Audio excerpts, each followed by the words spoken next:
Hi everyone, myself Gauri, Assistant Professor, Department of Electronics and Communication Engineering. Now I am going to present a video lecture on pulse modulation.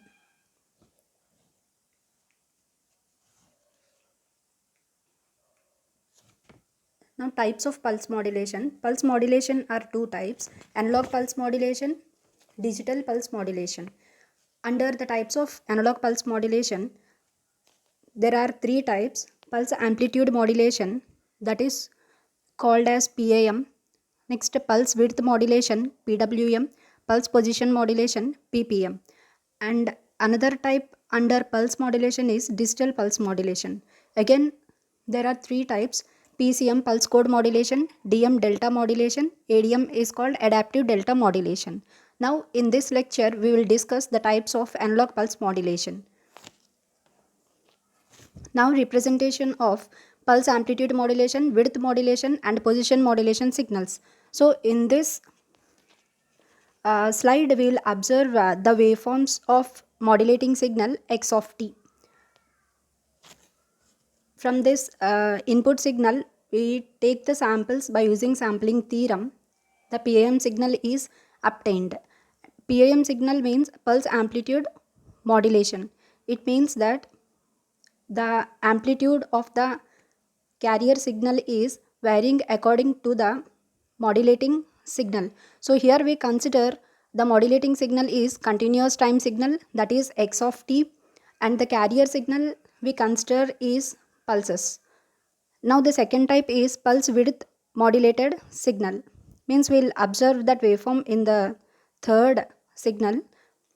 Pulse width modulation means the width of the pulses are changing according to the modulating signal variations.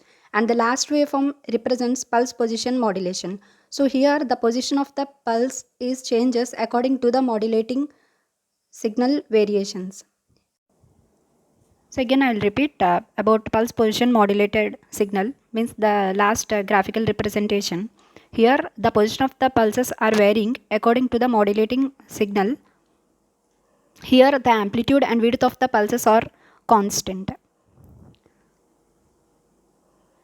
Now we'll move on the first type of analog pulse modulation, that is pulse amplitude modulation, which is known as PAM. So pulse amplitude modulation is widely used in baseband transmission of digital data. Here what is meant by baseband transmission?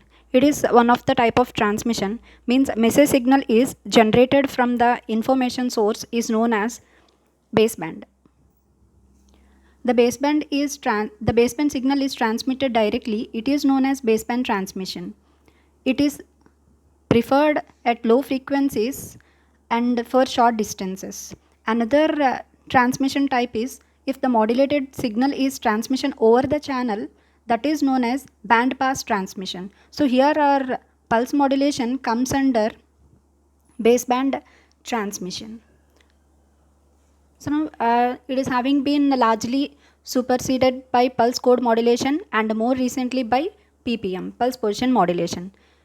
Now the definition of pulse amplitude modulation already I discussed in the previous slide. Again in pulse amplitude modulation the the carrier pulse is changed in proportion with the instantaneous amplitude of modulating signal x of t. So the information is continued in the amplitude variation of PAM signal. So here the carrier is in the form of train of narrow pulses. Here we'll find the similarity between the sampling process and the PAM system. We'll find these two processes are identical. Now we see the block diagram. It is the block diagram representation of how we generate PAM signal. So here we are using the low pass filter, multiplier and pulse train generator. So these three blocks are we are using to generate PAM signal. So we know that here the input signal modulating signal x of t is applied to low pass filter, and this is one of the input for the multiplier, and one more input is pulse train generator. These two signals are multiplied and gives out PAM signal. This is the circuit which we are using to generate PAM signal. So here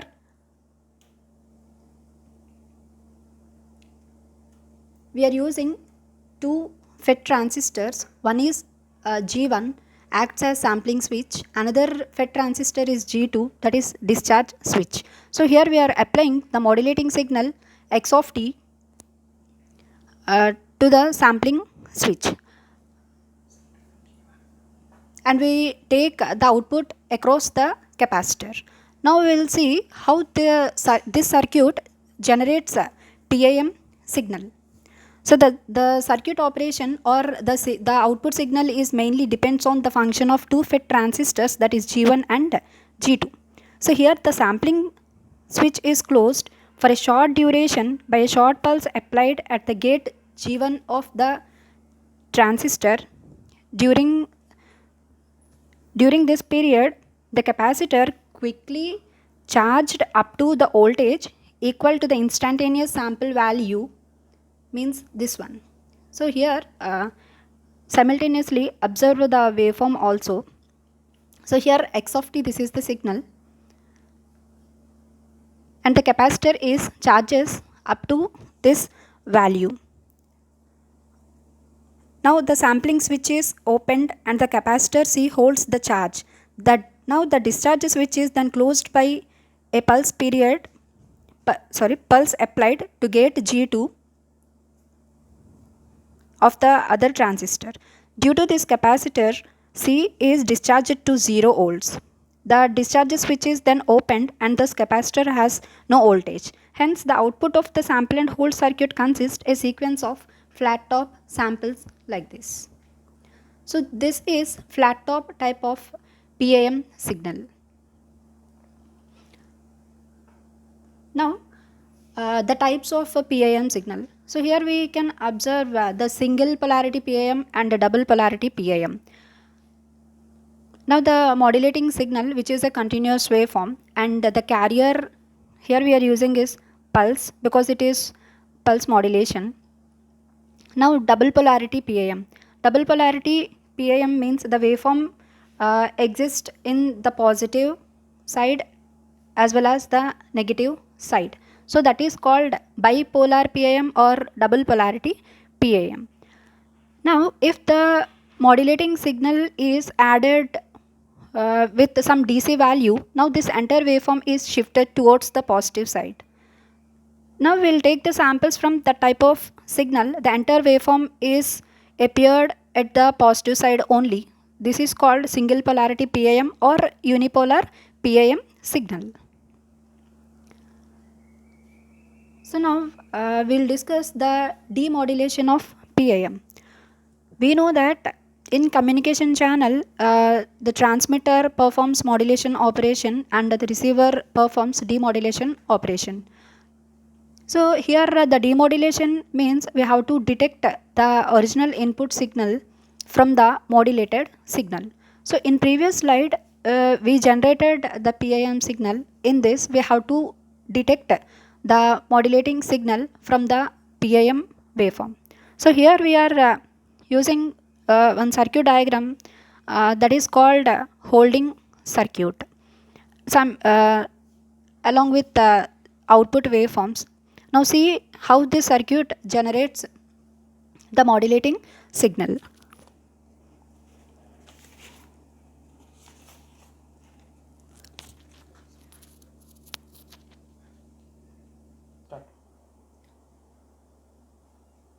So in this slide we observe three graphical representations.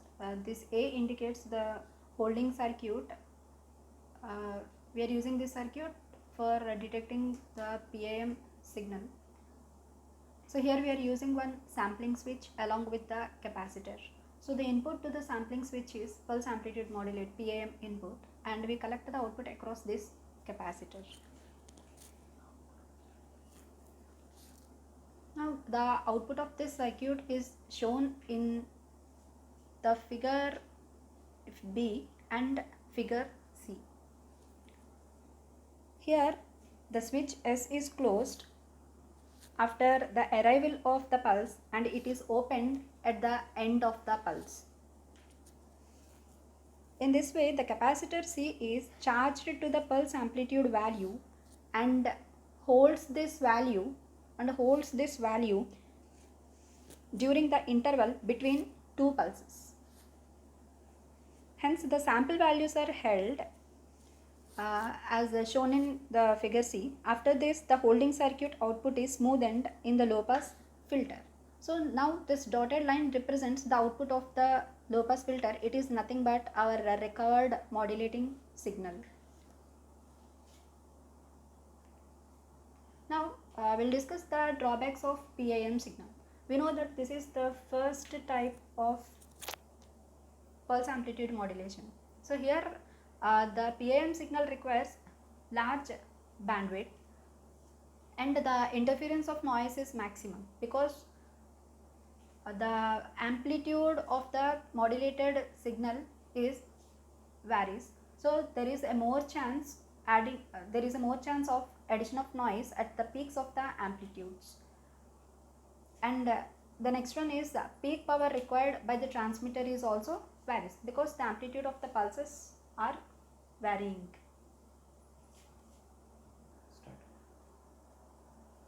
Now let's move on the next type of pulse modulation, that is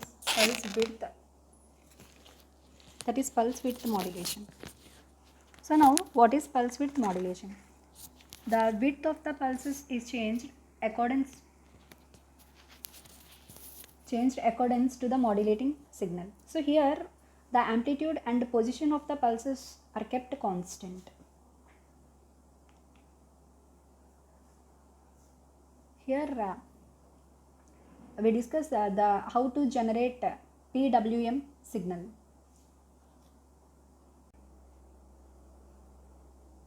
In the last slide, I have discussed how to generate PWM signal. Now let's move on the next slide, the waveforms of PWM generator. As I said, we apply two input signals to the op-amp comparator. Those two input signals are we considered as V input, that is continuous time signal. Here the red color indicates and the blue color indicates the sawtooth waveform. We considered it is V reference. Now the comparator compares V input with V reference. Now see, we are using here a non-inverting type. Then how the comparator gives out the PWM signal by using observe these two equations. If V in greater than V reference, then the output of the comparator is high. Now observe this, the red color indicates the input signal which is a continuous one. Here this is V in and the blue color indicates V reference, that is the sawtooth waveform. Now compare these two input signals. In this case, the V in is greater than V reference. At this particular time period, we get the output is high. And the second equation, if V in is less than V reference, then the output is low. Observe at this particular time period, here the V reference and this is V input. Here V in is less than V reference. So then the output voltage is low. So like that the PWM signal is generated. Now we will discuss the demodulation of PWM signal. So, you know that demodulation means detection of the modulating signal from the PWM signal. For that we are using this block diagram. This block diagram consists many blocks. Here we are using pulse generator, ramp and pedestal generator, adder, clipper, low pass filter and a reference pulse generator. So now we discuss what is the functionality of each and every block. With the help of all these blocks, how the modulating signal is detected from PWM signal. So here the input of the pulse generator is PWM plus noise. So we know that the modulated signal is transmitted for a short distance. In that the noise there is a chance of addition of noise.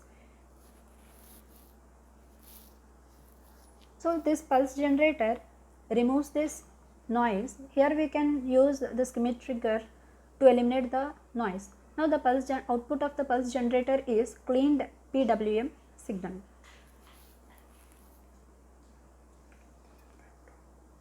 Now the PWM signal is applied to ramp and pedestal generator. This circuit or this block generates the ramp signal along with pedestal type of signal. And one more block we are using is adder circuit. We know that the adder requires two input signals. It can add the two input signals and gives out the summation of those two input signals. One more input for adder circuit is reference pulse generator. It generates the reference pulses at a particular time interval. Now the output of this adder is applied to clipper circuit or rectifier circuit.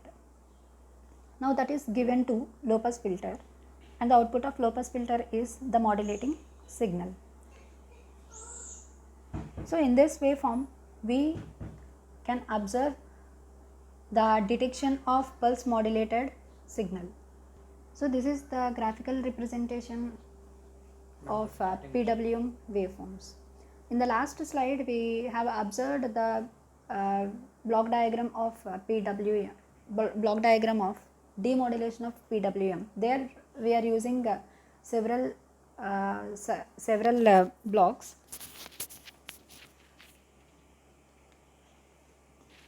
Observe this. For the pulse generator, the input is PWM plus noise. So this we can observe in the graphical representation in the first waveform. So that is PWM. See, the noise is entered on the peaks of each and every pulse. Here the pulse generator is Schmitt trigger. Here the Schmitt trigger eliminates the noise and gives out the cleaned PWM signal. This waveform is applied to ramp generator. So this ramp generator generates ramp type of signals when the pulse is high, and the off time of the pulse, this maintains the constant height of the ramp during the off time period of the pulse. When the width of the pulse increases, the height of the ramp is also increases. It means that the ramp generator generates the ramp type of signals based on the width of the pulse. If the width increases, the height of the ramp increases. If the width decreases, the magnitude of the ramp also decreases. At the same time, at the off time period of each and every pulse, it maintains the constant ramp amplitude. So like that, the ramp generator generates the ramp signal, means this type of signal. Now synchronization pulses. In the circuit diagram, in the block diagram, we are using the reference pulse generator. So this reference pulse generator generates the pulses at the fixed time interval.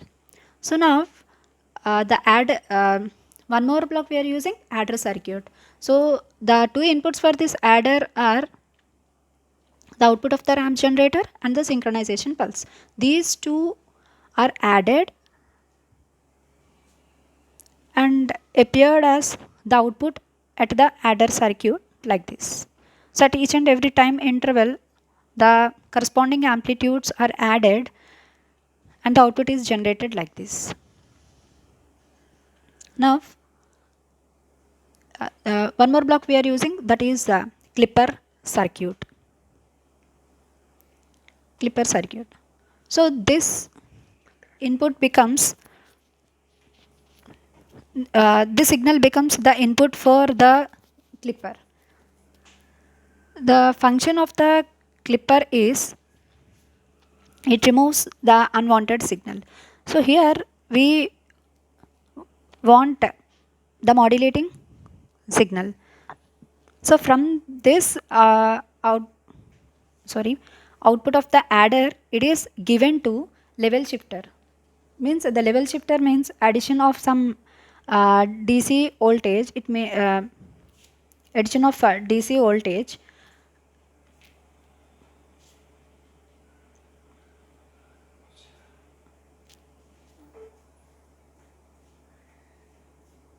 Go.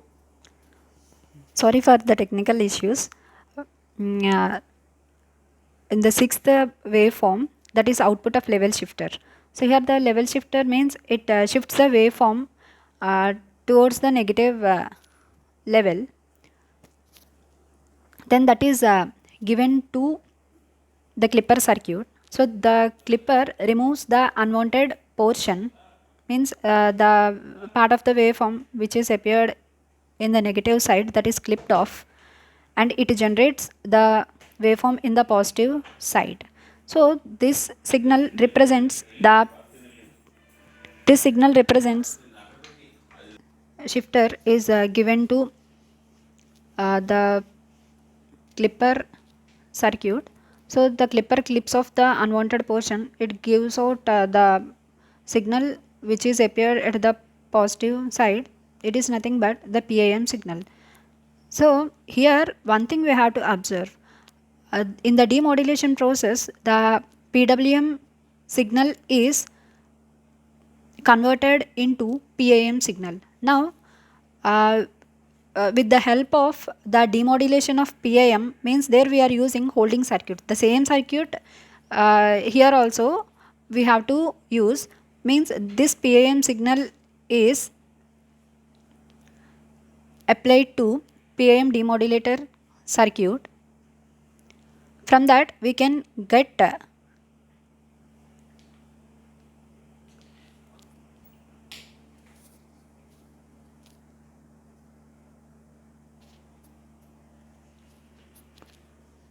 so this eighth waveform represents the demodulating signal, means it is a required modulating signal, means the output of low pass filter.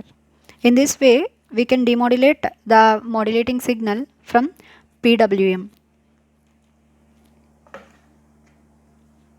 Because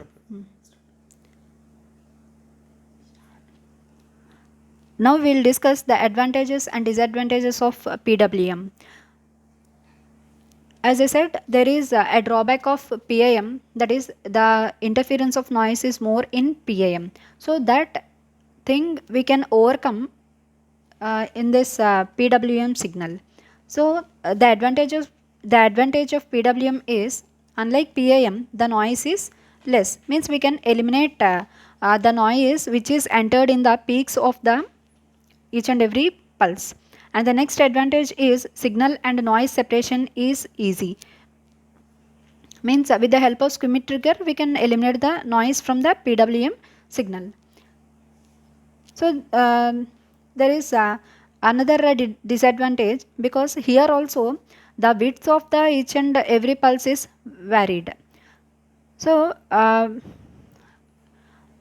variable power contents, means we observe the variations in the width of the pulse. Because of that the power contents is also varies. And one more disadvantage is the large bandwidth is required than PAM signal. So these two are can be overcome by using another modulation technique, that is pulse position modulation. So let's see the definition of pulse position modulation. The position of pulses are changing according to the modulating signal. So here the amplitude and width of the pulses are kept constant. So here see the how we generate ppm signal. So output up to this, the circuit diagram and the block diagram are same as we discussed in pwm. This is the extension of pwm blocks. Means I discussed the operational amplifier, how it generates pwm signal. Then this pwm signal is applied to monostable multivibrator. Then the output of monostable multivibrator is a required ppm signal. So this is schematic representation, and this is the block diagram representation. So here uh, uh, we have to know how the monostable multivibrator gives the ppm signal.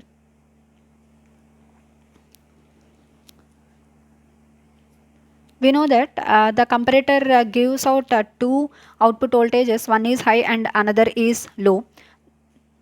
If we here also we considered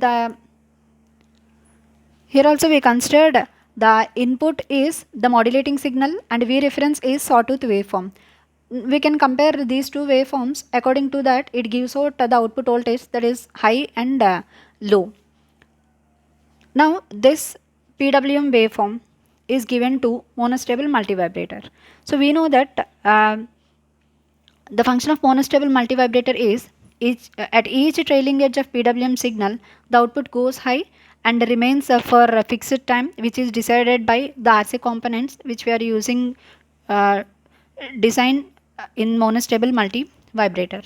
So we know that in monostable multivibrator, one stable state and the other state is quasi stable state.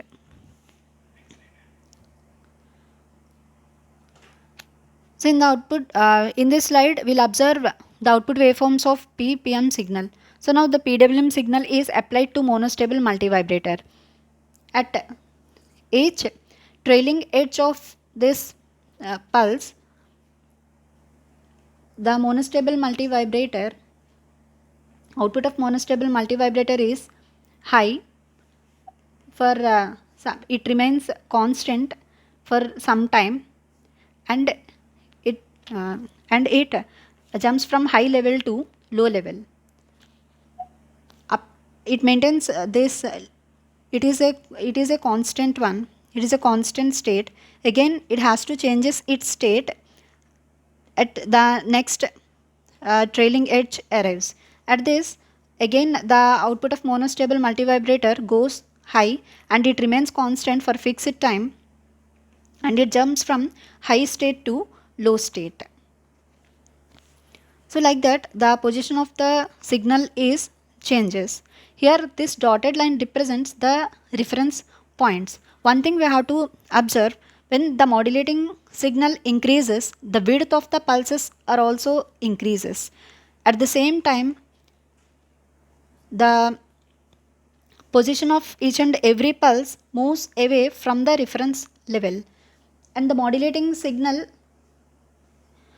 decreases, the width of the pulses are decreases, and it moves towards to the reference points. So these two are the characteristics of ppm signal. When the modulating signal increases, the position of the pulse move away from the reference point. If the modulating signal decreases, it moves towards to the reference points. So this is ppm signal. So in this ppm signal, we can observe the position of the pulses changes, but the amplitude and width of the pulses are constant.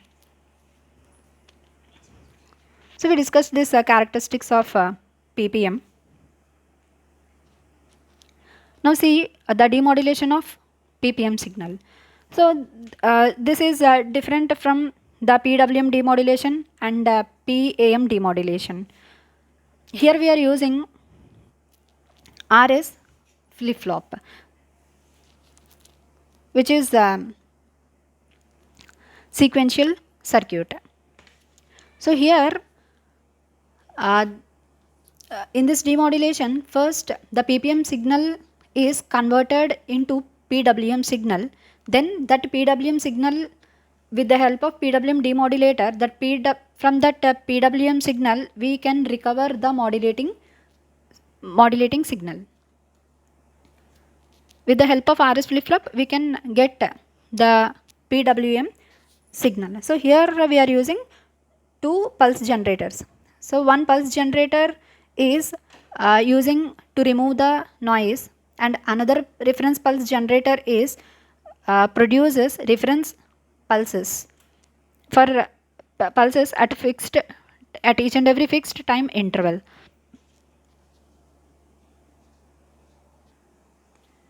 So as I said, the demodulation of in the demodulation of PPM signal, the PPM pulses are first converted into corresponding PWM pulses with the help of RS flip-flop.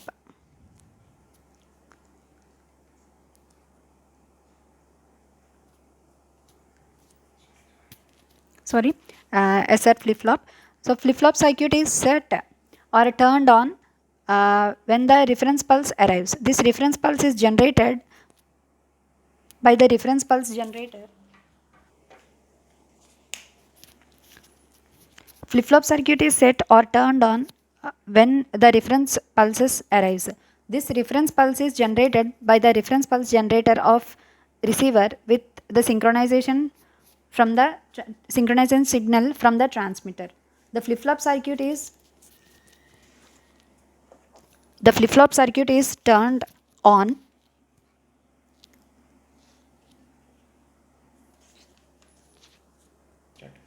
this is PPM signal that is given as input to R of the flip-flop, and one more input is given to S that is generated from the reference pulse generator. So based on the truth table of SR flip-flop, the PWM pulses are generated. See here, when R equal to 1 means it is high, the S input at this particular time period, S equal to 0. So R equal to 1 and S equal to 0 at this particular time period, the output is 0. And in this time interval, the R input is 0 and the S input is also 0.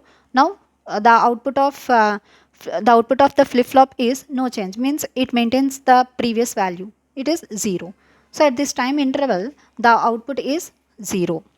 Now the next time period in the next time interval, when the R input is 0 and S equal to 1, the output of the flip-flop goes high. And the next time interval, this is 0 and S equal to 0, it maintains the previous value, means logic 1. Like that, the flip-flop gives out the output based on the RS values. So the output of the flip-flop is the PWM signal. So with the help of PWM demodulator, we can detect the modulating signal. So there is some advantages and disadvantages in this PPM, but it is more advantageous than PIM and PWM. So here the most advantageous thing is the amplitude and width are constant. Because of that, the power handled is also constant. A disadvantage is the synchronization between the transmitter and receiver is required. In this slide, I am showing the comparison of PIM, PWM and PPM. It is a summary of all the types of pulse modulation techniques, means PIM, PWM and PPM.